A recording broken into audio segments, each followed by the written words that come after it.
काही दिवसांपूर्वी मी एक ट्विट केलं होतं. संदर्भ होता सिंधुदुर्ग जिल्ह्यामध्ये जे आपले पोलीस अधीक्षक आहेत श्री मोहन दहीकर यांचा जो कारभार चालू आहे आणि जिल्ह्याचं त्यामुळे जे काही नुकसान होत आहे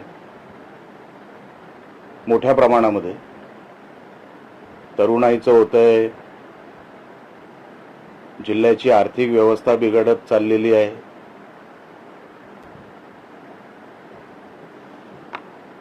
आणि या सगळ्या विषयांना अनधिकृत असेल, अनैतिक धंदे असतील, या सगळ्यांना मोहन दहीकर यांचा पाठिंबा कसा आहे असं सांगताना मी एक ट्विट केलं होतं. सन्माननीय श्री मोहन दहीकर हे आपल्या जिल्ह्यामध्ये 22 मे 2025 रोजी त्यांनी पदभार स्वीकारला. तो पदभार स्वीकारल्यानंतर आतापर्यंत आपण जो त्यांचा कार्यकाल बघतो, पहिलं गुन्ह्यांपासून सुरुवात करू. सिंधुदुर्ग जिल्ह्यामध्ये साधारण आजच्या तारखेमध्ये 1100 ते 1200 गुन्हे हे रजिस्टर्ड आहेत. हे सांगायच्या अगोदर तुम्हाला असंही सांगितलं पाहिजे की मागच्या 2-3 दिवसापासून मी पोलीस डिपार्टमेंटकडून काही माहिती मागून घ्यायचा प्रयत्न केला, तर अचानक ते अधिकारी जे माहिती देणारे होते ते गायब झाले, सुट्टीवर गेले, त्यांची उत्तरं बदलली आणि ते काही सरळ उत्तर देऊ शकले नाहीत. मला त्यांच्यावरचं दडपण लक्षात आलं म्हणून मी त्यानंतर त्यांना डिस्टर्ब केलं नाही. तर 1100 ते 1150 हे साधारण गुन्हे रजिस्टर्ड दिसत आहेत.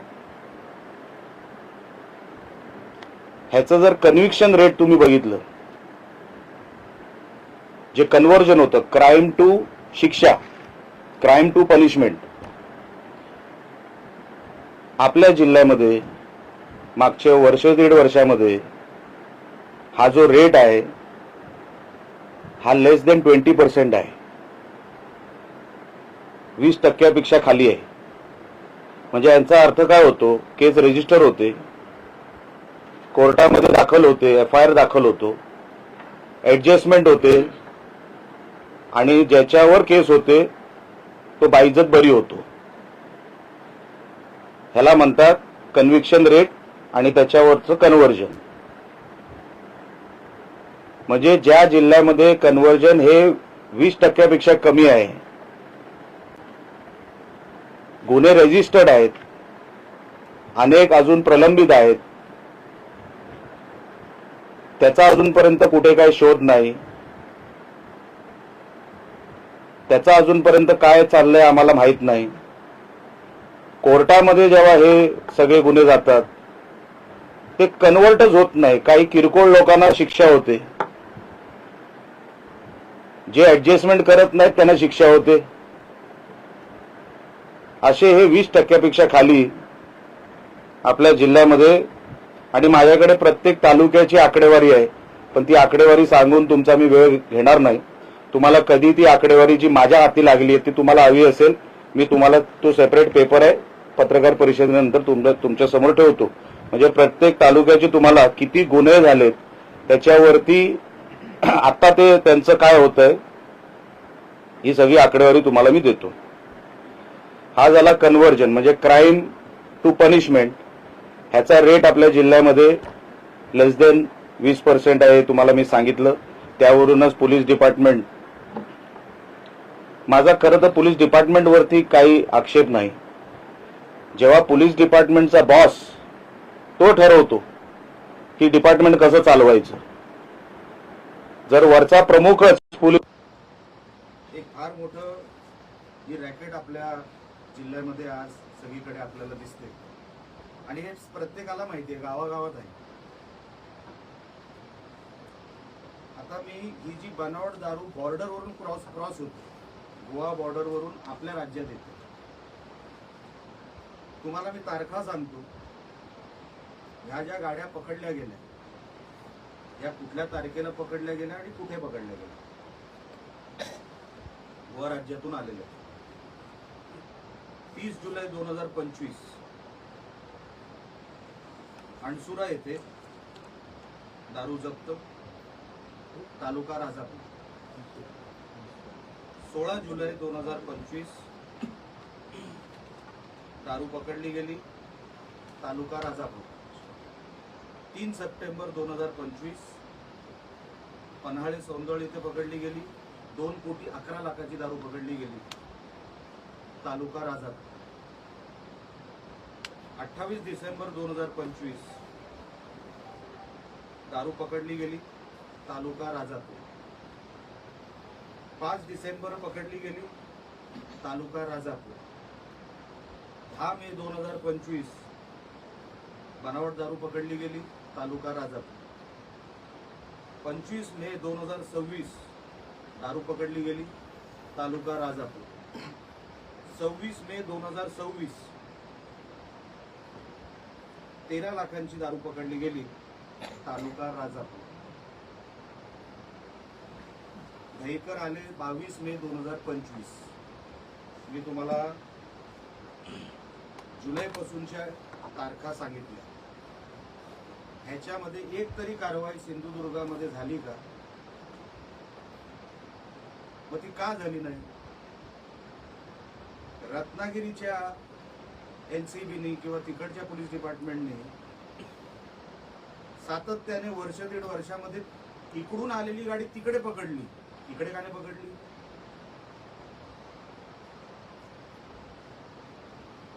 म्हणजे यांचं रॅकेट आहे. इतक्या वेळेला दारू पकडली गेली, एकदाही सिंधुदुर्गात पकडली गेली नाही मागच्या 1.5 वर्षात. ती सगळी पकडली गेली रत्नागिरीमध्ये. याचा अर्थ मी काय समजायचा? त्याच्यावर मी नंतर येईल की नेमका हप्ता किती जातो. पुढे गांजा आणि ड्रग्ज. आता गांजा आणि ड्रग्ज सप्लाय करणारे आणि त्यांच्यावरती झालेली कारवाई ही 2025 पासून ते 2026 पर्यंत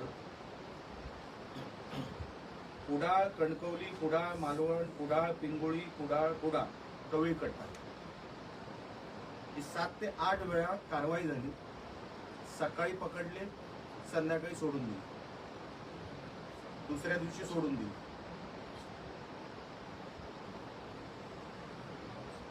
काही ठराविक किरकोळ, काय बोलायचं का? काही ठराविक किरकोळ हे आरोपी किंवा हे जे कोण आपण छपरी म्हणू किंवा टपोरी म्हणू, ह्यांना पकडण्याच्या पलीकडे जो मेन सूत्रधार यांचा पकडायचा होता तो कधी पोलिसांच्या हातीच लागला नाही.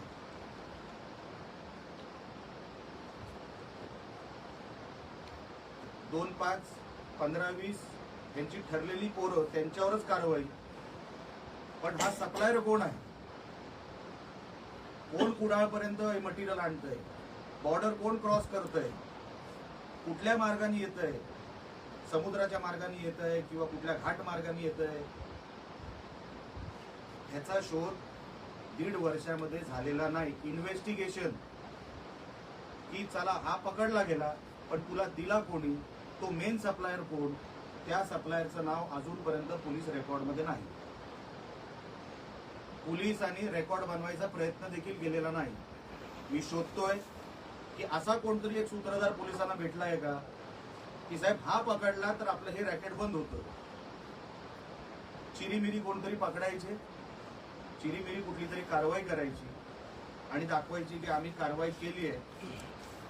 ह्या ड्राम्याच्या पलीकडे पोलिसांनी मागच्या 1.5 वर्षामध्ये काही केलेलं नाही. त्यानंतर आली गोहत्या, गो तस्करी.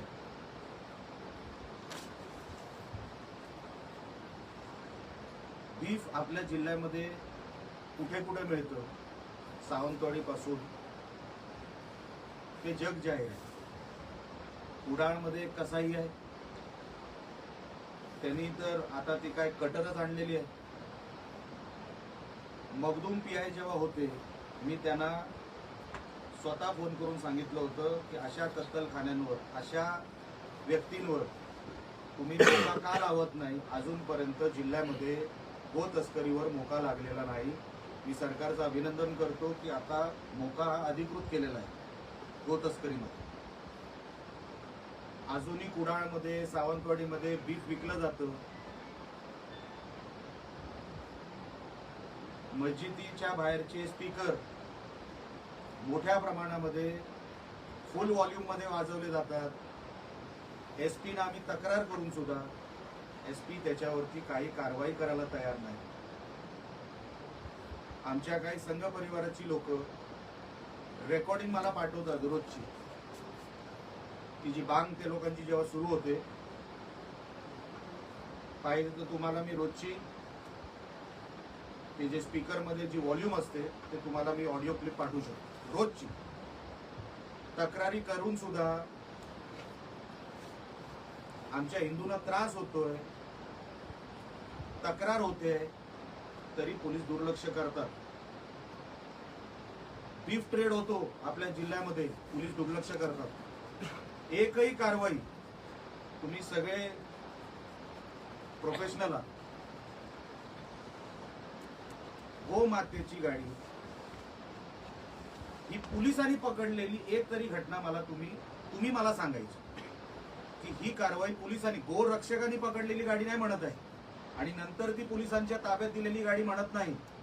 ही गाडी पोलिसांनी पकडली, ह्याच्यात तस्करी होत होती आणि ती पोलिसांनी पकडली आणि त्याच्यावर कारवाई केली. अशी एक गाडी आणि एक गाडीचा नंबर मला पत्रकार आमच्या सगळ्या कुठल्याही आमच्या महोदयांनी दिलेला आणि मला माझा मुद्दा खोडून काढलेला मला चालेल, पण एक कारवाई, एक गाडी ही पोलिसांनी पकडली आणि त्याच्यावरती ही कारवाई झाली. अशी एक गाडी गो तस्करीच्या विषयामध्ये मला आपण कोणी मला सांगावी, माझ्या शोधण्यात कुठे मला सापडलेली नाही. दहीकर यांचा कारभार हा फक्त ग्राउंडवर व्हिजिलन्स ठेवणं, पोलिसिंग करणं, पेट्रोलिंग करणं ह्या पुरता मर्यादित नसावा. कारण का मी कधी पोलिसांचा युनिफॉर्म घातला नाही, मला त्यांची प्रोसिजर डीपमध्ये माहीत नाही. पण जिल्ह्यात जेवढी पदं आहेत पोलिसांची, माझ्या रेकॉर्ड प्रमाणे 1163 पदं आहेत. 1.5 वर्षामध्ये ती पदं भरण्याचा तर प्रयत्न झाला नाही. काही लोकांनी म्हणजे काही अधिकाऱ्यांनी, पोलीस अधिकाऱ्यांनी इकडून बदली घेऊन दुसऱ्या जिल्ह्यात गेली. आता पदं आपल्याकडे जवळपास 482 आहे. म्हणजे वर्कफोर्स हा 50% पेक्षा कमी आहे पोलीस डिपार्टमेंटचा आपल्या जिल्ह्यामध्ये. ही जबाबदारी कोणाची आहे? एसपींची नाही आहे. दोडा मार्गामध्ये रबर प्लांटेशनच्या नावाखाली परप्रांतीय लोक येऊन तिथे गांजा उगवतायत. स्थानिक जाऊ शकत नाही भीतीपोटी, कोणी जाऊ शकत नाही भीतीपोटी. तो एरिया असा वेगळा पाकिस्तान केल्यासारखाच झालेला आहे. आजपर्यंत एसपी साहेबांना असं का सुचलं नाही की मी तिकडे दोडा मार्गात जाऊन, जो आमचा सिंधुदुर्गाचा भाग आहे, जिथे रबर प्लांटेशनच्या नावाखाली गांजा उगवला जातोय, गांजा आणि हेक्टर किती, 1800 पेक्षा जास्त हेक्टरवर रबर प्लांटेशनच्या नावाखाली गांजा बनवला जातो. आता तिथे वेगवेगळे ड्रग्ज बनवले जातील, माहित नाही, कारण का तिथपर्यंत कोण गेलंच नाही. सगळ्यांना बाहेरून संशय आहे हे काम कोणाचं आहे? पोलिसांचं आहे. आतमध्ये तुम्हाला रेड मारायची होती तर इतक्या वर्षापासून, 1.5 वर्षापासून कशासाठी थांबलेलं होतं? नुसते 2-5 लोक रस्त्यावरचे पकडून गरिबांना, हे सगळे छपरी पोरं पकडून काही होणार नाही. तिथे 1800 हेक्टरवर रबर प्लांटेशनच्या नावाखाली ड्रग्ज उगवले जात आहेत, बनवले जात आहेत. दहीकरांचं लक्ष नाही, दहीकरांना लक्ष द्यायचं नाही.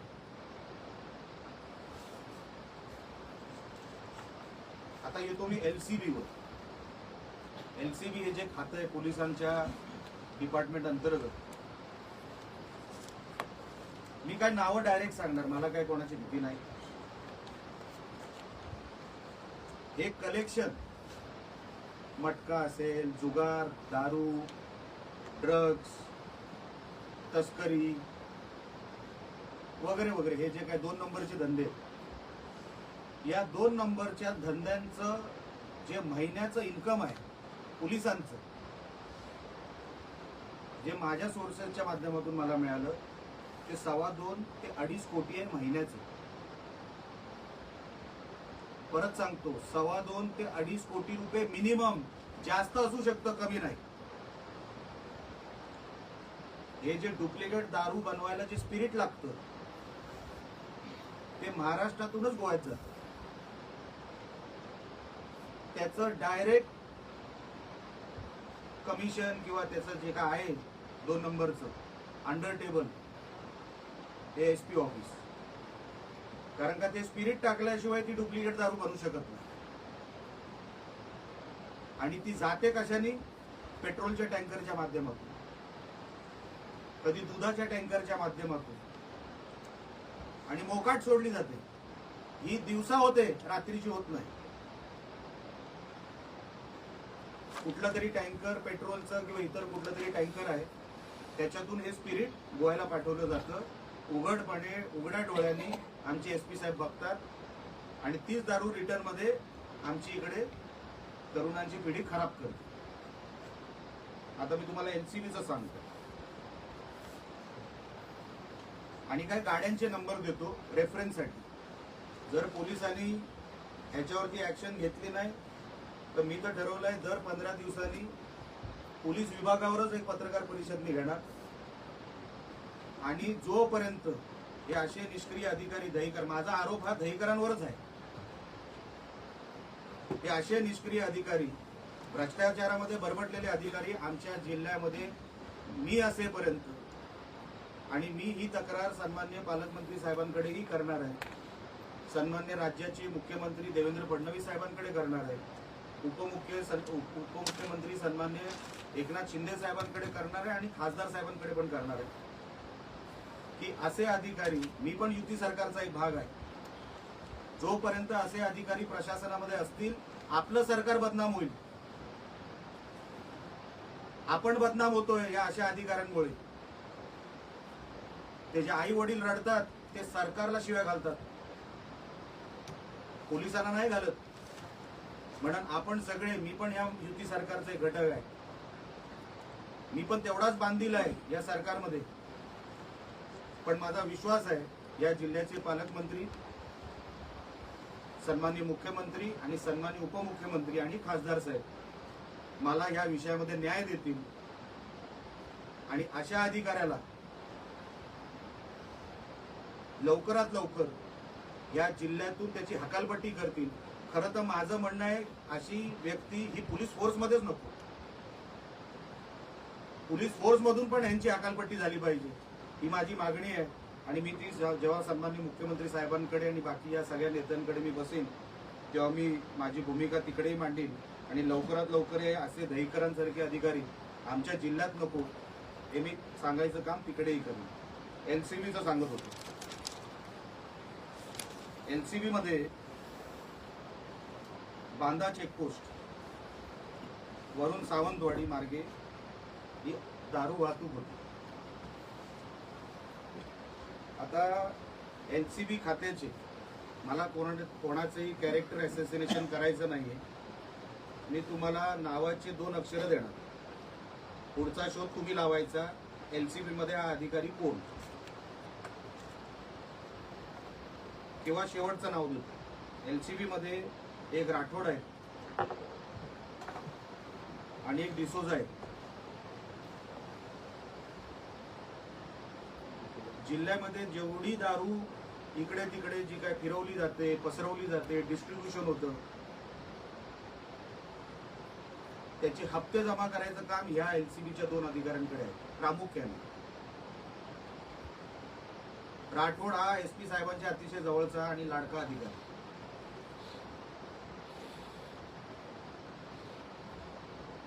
आता DYSP ऑफिस दोन वेगळे सेपरेट केलेले आहेत, सावंतवाडी डिव्हिजन आणि कणकवली डिव्हिजन.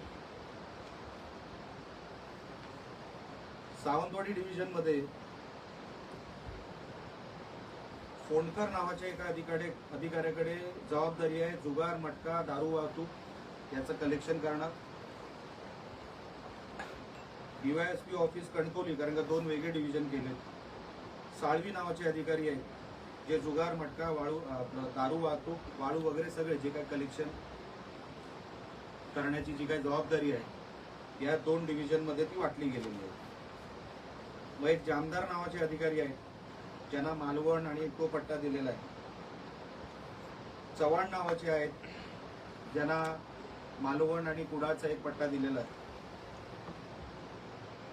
आता गाड्यांचे नंबर हे तुम्हाला चेकपोस्ट सावंतवाडीची जी काही सातारड्याच्या जवळची जी चेकपोस्ट आहे तिथे एक गाडी सातत्याने MH07 4242. अच्छा, ही एक गाडी नाहीये, हा नंबर एक आहे, गाड्या तीन आहेत. सेम कलर, क्रेटा मॉडेल, काळ्या काचा, एका नंबरच्या तीन गाड्या. आता कदाचित ते गायब करतील, पण मागच्या कुठल्याही CCTV फुटेजमध्ये जर तुम्ही जाऊन बघाल तर तुम्हाला ही एक गाडी अनेक वेळेला दारूची वाहतूक आणि बाकी सगळी या गाडीच्या माध्यमातून होत असते. तशीच एक गाडी आहे MH07 AG 3190 आणि MH07 मधला तो हे नाहीये अल्फाबेट 5901.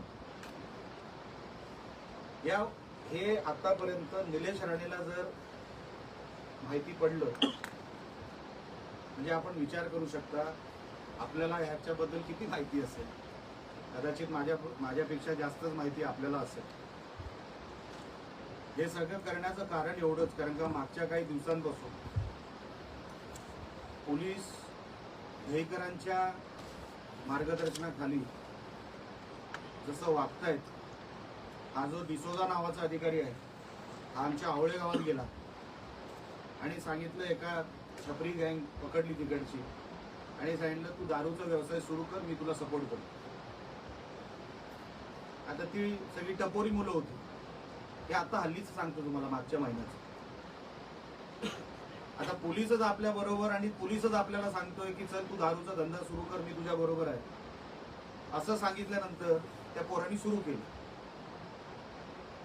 आणि हप्ता द्यायचा कुठेतरी त्याचा राहून गेला किंवा काहीतरी कमी जास्त झालं, त्याला या डिसोजानेच अटक करून त्याच्यावरती कारवाई केली आणि त्याला अटक केली.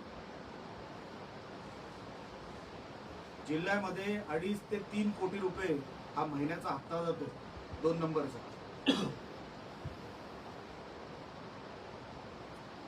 त्याचे 4 स्टेज आहेत: बीट अंमलदार, police station, LCB office, SP office.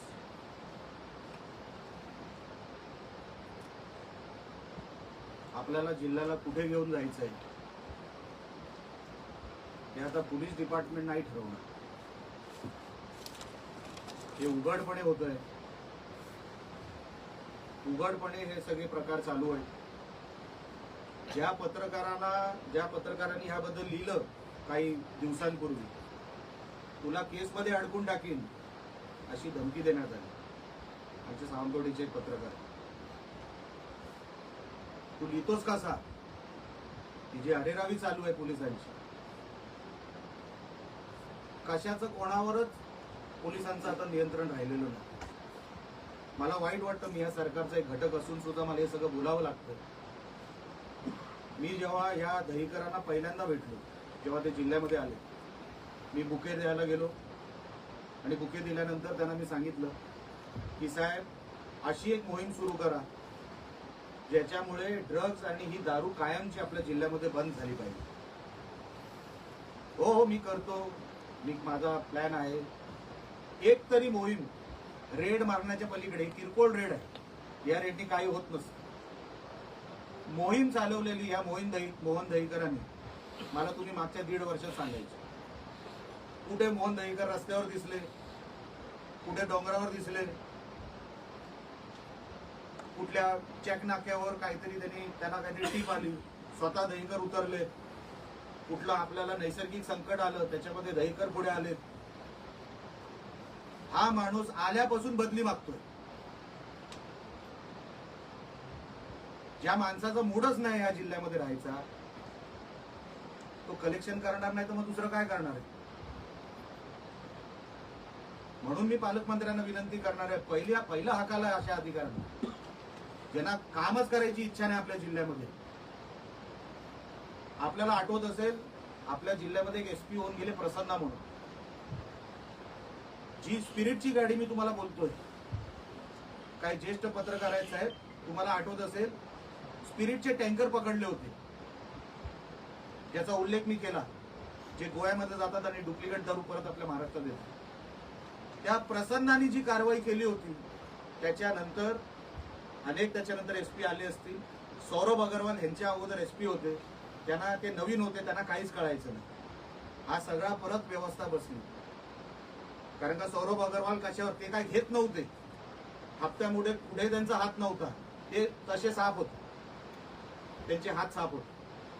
पण कशावरच नियंत्रण नाही, लक्ष नाही, हे परत सुरू झालं आणि मोठ्या प्रमाणात त्यांना लक्षात आलं. आता हा परत मार्ग उघडला. जसं प्रसन्नानी कारवाई केली होती जेव्हा ते एसपी होते, यांना कॉन्फिडन्स आला की दहीकरांच्या कंट्रोलमध्ये हा जिल्हा असताना आपण ह्याच्यातला 100% ह्याच्यातला मार्ग काढू शकतो आणि त्यांनी तो काढला. तडीपारा, किरकोळ तडीपाऱ्या लहान 2-3 लोकांना सोडल्या किंवा राजकीय तडीपाऱ्या, मोहन दहीकरांना आमचा सहकारी, आमचा उपजिल्हा प्रमुख आनंद शिरवळकर हा मोठा क्रिमिनल वाटतो. एकमेव तडीपारी झालेली ती राजकीय. एवढे गुन्हे झालेत 1100-1200, कोणाला एमपीडा लावलेला नाही. शेवटचा एमपीडा लावला तो भूषण नावाचा एक कुडाळचा एक कुठला तरी मुलगा होता, त्याला चायनीजच्या गाडीवर लफडं झालं म्हणून त्याच्यावर एमपीडा लागला. चायनीजच्या गाडीवर मारामारी झाली म्हणून त्या भूषणला रत्नागिरी जेलमध्ये 1 वर्ष राहावं लागलं. तडीपारी लावली नाही इतक्या वर्षात, 1.5 वर्षात एमपीडा लावला नाही. कन्व्हिक्शन रेट 20% पेक्षा खाली.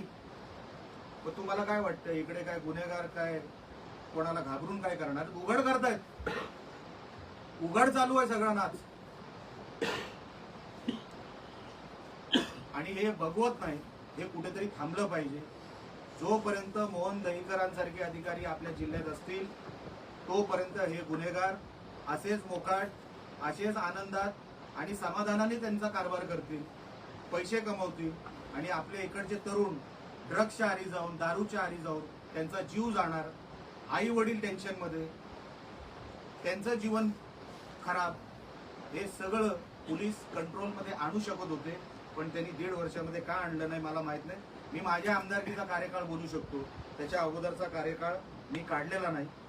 तो जर पाहिजे असेल तोही तुम्हाला देईन. पण दहीकर इथून जाईपर्यंत निलेश राणे पाटलाग सोडणार नाही.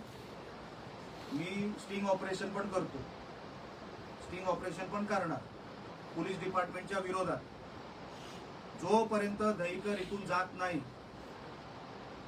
सुधरत नाही, तोपर्यंत माझी कारवाई माझ्या पद्धतीने मी चालू ठेवणार.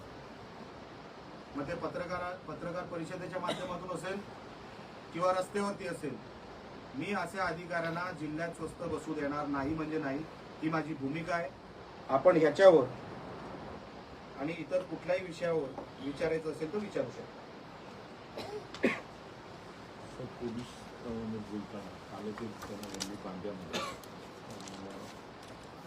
आजचे सरपंच बांधा ठाण्यात गेल्यानंतर तक्रार दाखल करायला गेल्यानंतर पोलिसांनीच व्हिडिओ व्हायरल झाला. पोलिसांनीच म्हटलंय मर्डर करू नये आणि तो व्हिडिओमध्ये एक अरेरवीची भूमिका पोलिसांची तिथे दिसते.